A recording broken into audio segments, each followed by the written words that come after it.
And so even though the Maoris trusted the missionaries and signed the treaty for good reason, when they began dealing with the Crown, they were dealing with Freemasons whose traditions go all the way back to the Temple of Solomon. The senior grand warden, take the body by the entered apprentice's grip and see if it can be raised.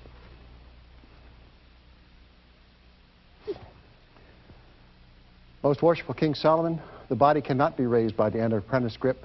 The skin slips from the flesh. Take it by the fellow crest grip and see if it can be raised.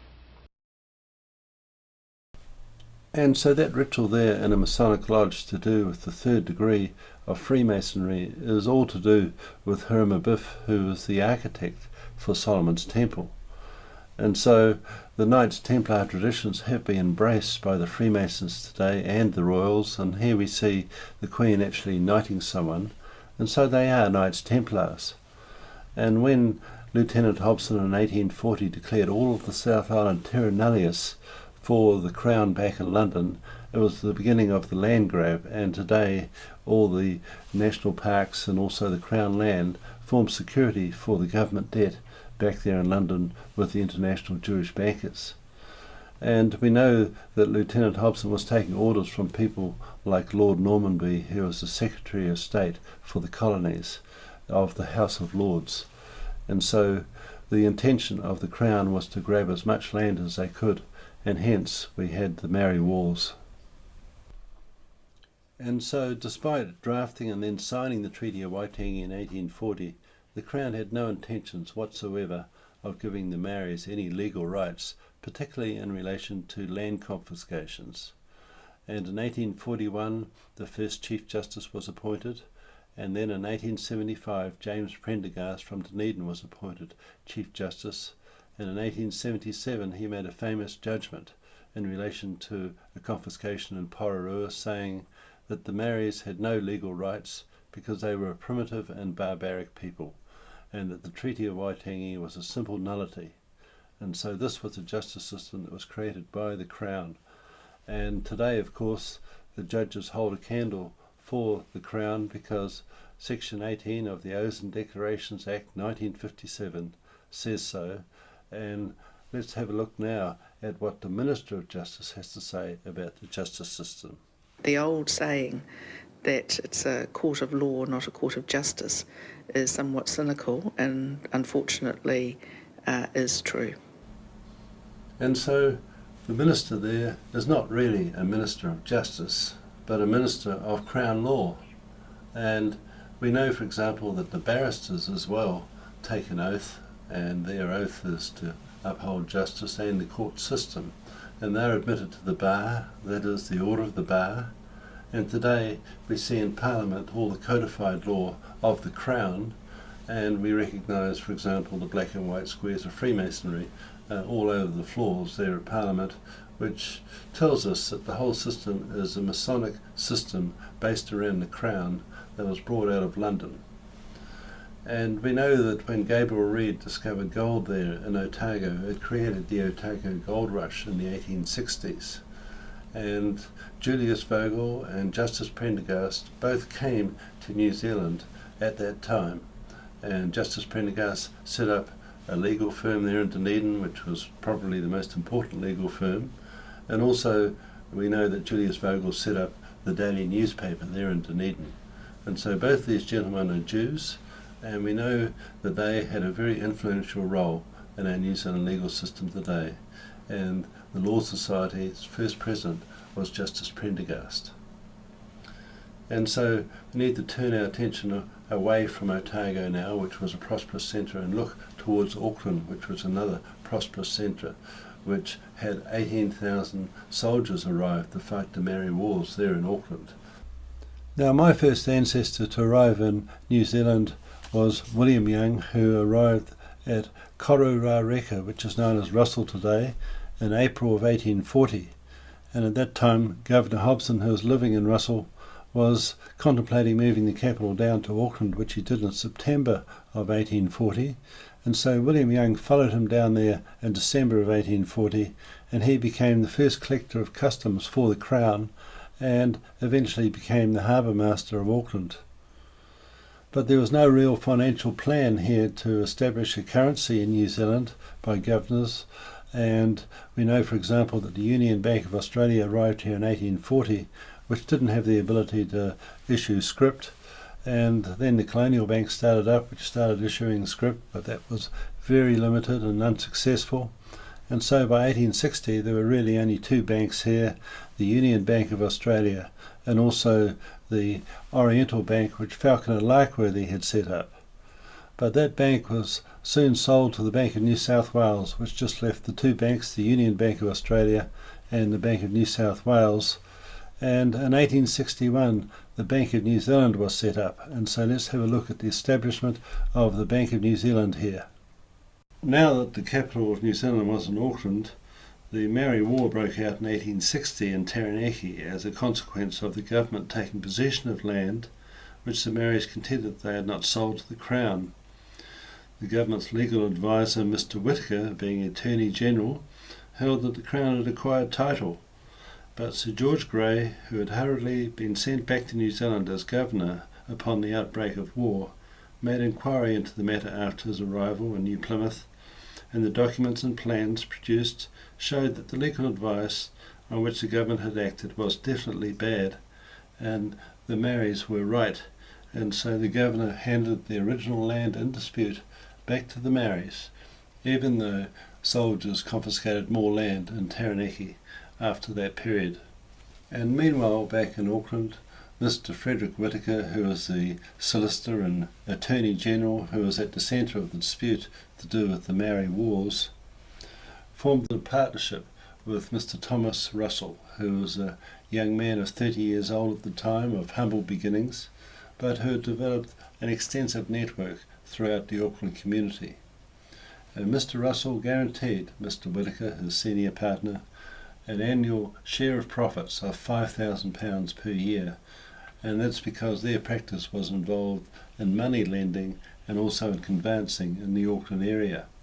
And in 1861 Mr. Thomas Russell began a career in colonial politics during the era of the Alfred Daumet administration, and in the same year he formed a partnership with Mr. Falconer Larkworthy, and together they formed the Bank of New Zealand. And halfway through 1862 Falconer Larkworthy sailed all the way back to the City of London, where he originally came from as agent for the Oriental Bank, and he did so for the express purpose of setting up a headquarters there for the Bank of New Zealand, which he did at Mansion House, 1 Victoria Street there, right in the heart of the CBD.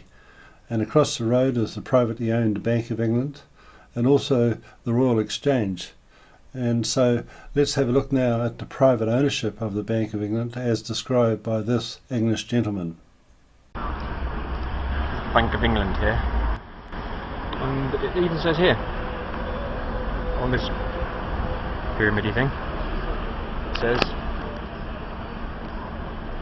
just bring it. It says, close to this panel is the Royal Exchange, which contains a new retail development, Mansion House, the official home of the Lord Mayor of London during his year in office, and the Bank of England, founded in 1694 as a private company, is now exercising the functions of a state bank. It says it here. Get close to it. It's here, where my finger is. Bank of England, founded in 1694 as a private company, and now exercising the functions of a state bank. It doesn't say it's a government-owned state bank. It clearly says in black and white, founded in 1694 as a private company and now exercising the functions of a state bank. That is a private company that issues notes that are worthless bits of paper and that are backed up by nothing. And so in October of 1863 Mr. Frederick Whitaker became the Premier of New Zealand, and he joined in government there in Auckland his business partner Mr. Thomas Russell, who was already the Minister of Defence at that time, and so the control of the operations and finance to do with the Maori Wars was firmly in the hands of the partners of Whitaker Russell there in Auckland. and the relationship between the government and the BNZ meant that the government would open up a bank account with the BNZ at that time, and then it authorised the raising of a £3 million loan in order to cover the costs of deploying the troops out here in New Zealand in order to confiscate the land from the Maoris. And so this was the beginning of our government debt to the international bankers way back there during this period. And even today we're misled about this debt. We're told that this debt belongs to the banks in Australia.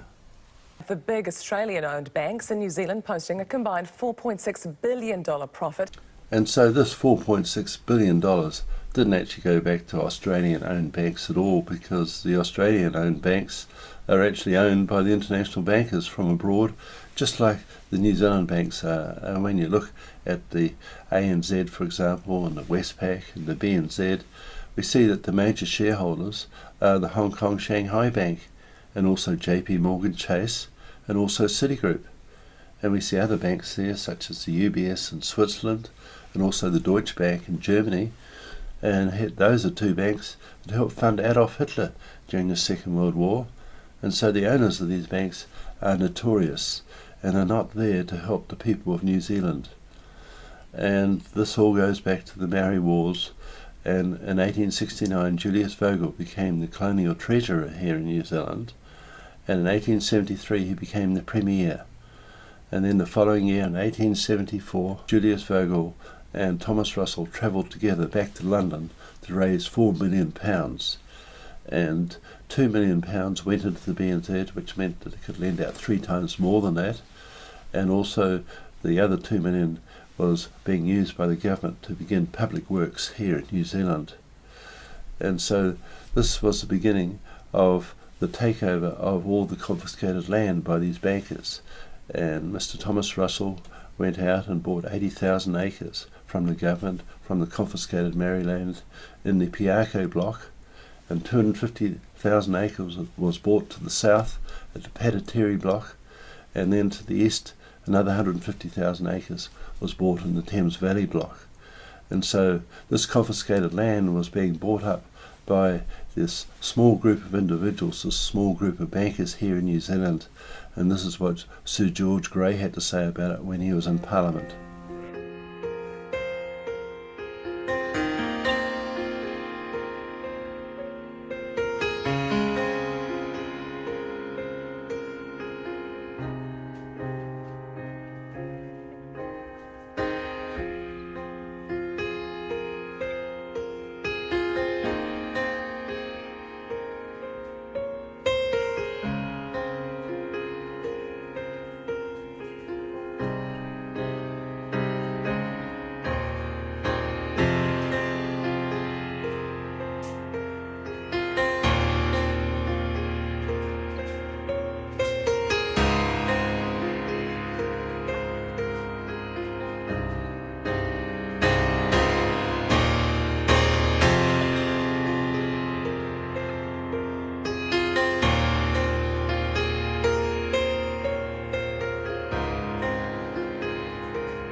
Here in New Zealand we see history repeating itself today, because just as back in the 1880s, after the excesses of the Vogel and Whittaker governments with their financier friends Mr Russell and Mr Larkworthy, the B&Z collapsed and the New Zealand taxpayers had to pick up the tab. In the 1980s a similar thing happened with the Longy and Douglas government, with their excesses, with their banking friends Mr Fay and Mr Richwhite, who made their fortune by the privatisation of taxpayers' assets in this period.